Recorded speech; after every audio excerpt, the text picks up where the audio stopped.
Hey marijuana traders and investors, welcome back on the Pursuit of Wealth for another video. In today's content, we're going to discuss Zenabis and potential merger talks with another LP. So we'll go through that article and another article that I want to share with you folks, and then we'll look at some technical analysis. Before we jump into the video though, make sure to hit the like, shows me some support, and consider subscribing to the channel. So with that, we'll jump right into it here in just a second, so stick around.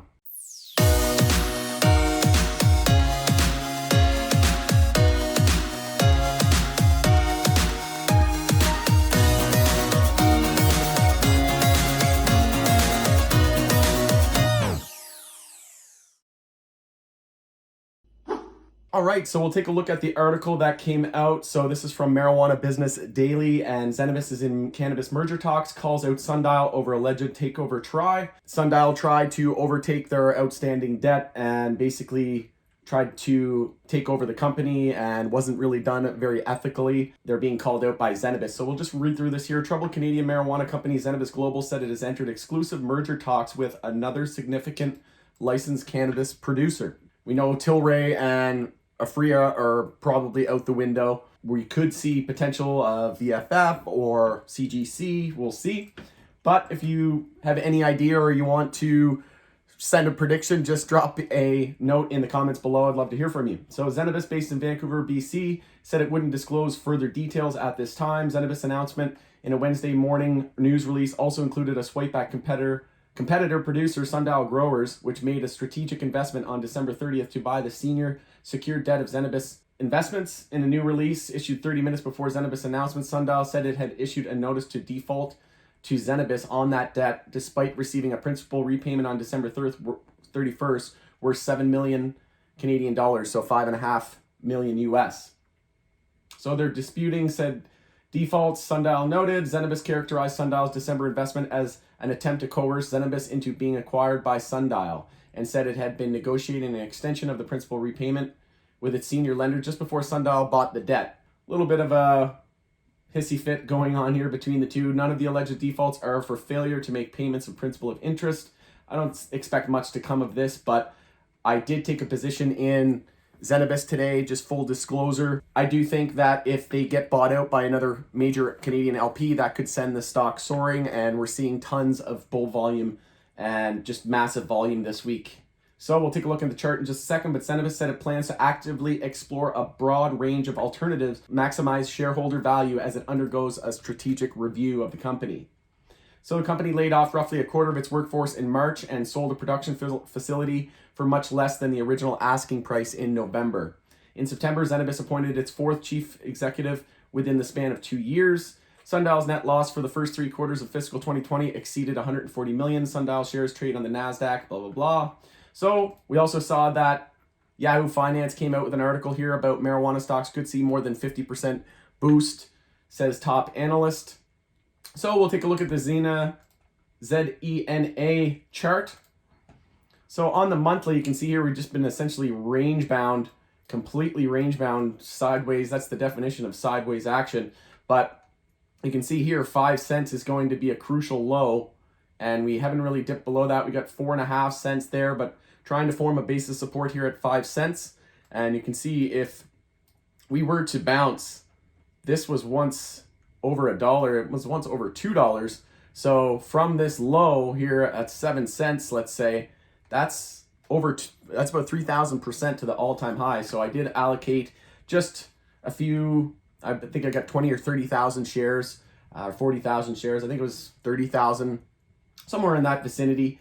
And like I said, just completely okay if that goes to zero, and basically entered as a YOLO play. But you can see here the weekly volume. I believe that's the most weekly volume we've seen, 69 million, 64 and 76. So second highest weekly volume, and last time that happened, it was bull volume as well.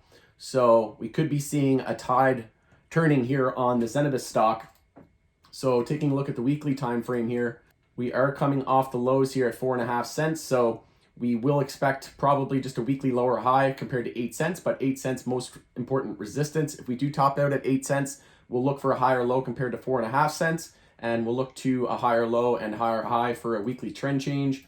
On the daily chart, you can see here that we are forming a daily bull flag. So I entered based on the weekly or the candle close here on the daily, and weekly also not that bad as well, close well above EMA 12. On the daily, again, we have a potential bull flag, bottom wick there. So like I said, anything over 4.5 cents is going to be a daily high or low. And bulls want to break the high here of 7.5 cents. If we break over 7.5 cents, that confirms a daily uptrend. And then we'll look to the weekly and change the weekly uptrend. Seeing not much bear volume here, we'll zoom in, see what we can see on the hourly.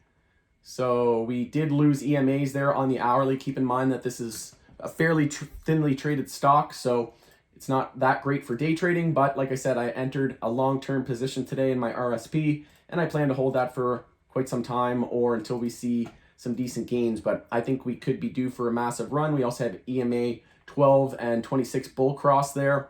We are daily overbought. On the weekly, not even close to overbought. We are trending up on the MACD, so we'll jump over here to the weekly chart on the macro indicators here. So the 10-week moving average, we touched down, we touched that and confirmed support. That's bullish. Stochastic is blasting off, that's bullish, and the MACD is also bullish, as I mentioned just a second ago.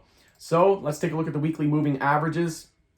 Again, that's some insane volume. We do have the 50 weekly moving average up over 8 cents. So 8 cents is going to be a clear resistance point for the stock going forward. Taking a look at the daily moving averages, you can see here we had that daily bull flag potential and a bounce right off the 100 daily moving average down at 7 cents. So I made my entry off of that logic. And like I said, I will be holding this. MACD is also bullish. The 50 weekly moving, the 50 DMA is looking to curl. So we could potentially see a cross of the 100 and the 200. It could be a while yet. But with any news of a potential merger and being bought out by a significant LP, that would obviously create some hype, and we could see that happen faster than one would expect. So with that, that's all I have for you guys today on the Zenabis stock. Let me know in the comments below if you're bullish or bearish, if you've taken a position, and what your target is for Zenabis. Who do you think the potential LP is that they're in talks with, in merger talks with? I'd like to hear from you. Curious about what everybody has to say. Everybody seems to have something different to say, and we see a lot of merger talks going back and forth lately. Not all of them have come true, so we'll see if there's any truth to this. Again, thanks for joining us on The Pursuit of Wealth for another market video update on Zenabis, and we'll see you a little bit later on today for another daily market recap. Hope everyone has a great weekend. We'll talk to you soon.